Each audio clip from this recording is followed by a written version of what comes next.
One of the things I often see on social media is that people love Trump because he has not just once, but twice beaten a woman, stopped a woman from becoming president of the United States of America. Right? And you think about, and it's funny, but he has, right? He went up against Hillary, then he went up against Kamala. And a lot of people think that women are not going to be a good candidate. But then I think of Tulsi, and she's absolutely incredible. I think she is the embodiment of the divine feminine and masculine qualities. She's someone that is so incredibly ballsy. Once again, I'm not going to be on board with all her policies, obviously, but in terms of character, and this is very subjective, I very much like this woman. She very much is super intelligent, capable, but also has a respect for individual rights, for freedom. And this is the fundamental distinction between what I see amongst so many of the Democrats.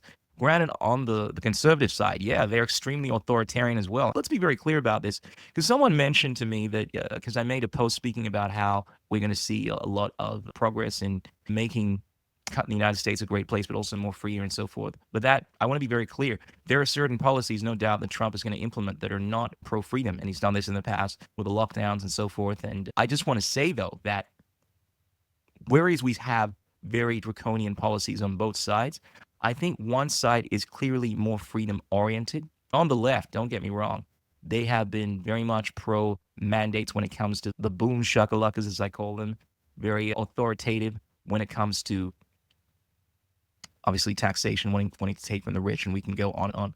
But the conservative side is authoritarian when it comes to, and this is a controversial issue, but, and I want to be very clear about this. I 100% do not support this whole let's mutilate our children kind of thing. But the reality is, regardless of what age we're talking about here, and this is going to upset a lot of people, but when it comes to people deciding whether or not they want to be men or women in terms of how they act, that's something that I really can't control. As a parent, that's got to be hell. And I think if, as a parent, yes, you have the responsibility, you are the guardian of that child. And unless that child wants to emancipate themselves, therefore, they've taken on the responsibility of claiming their sovereignty and they have the ability to do so. It's not a matter of age, it's not a number. The libertarians that want to make this whole argument, oh, they're too young, they're under 16, therefore they shouldn't have the ability to have an operation themselves. If you're going to be philosophically consistent about this, it makes more sense because that's a very subjective issue, whether someone is has the ability to truly consent, and they can consent in terms of being aware of what they're consenting to, but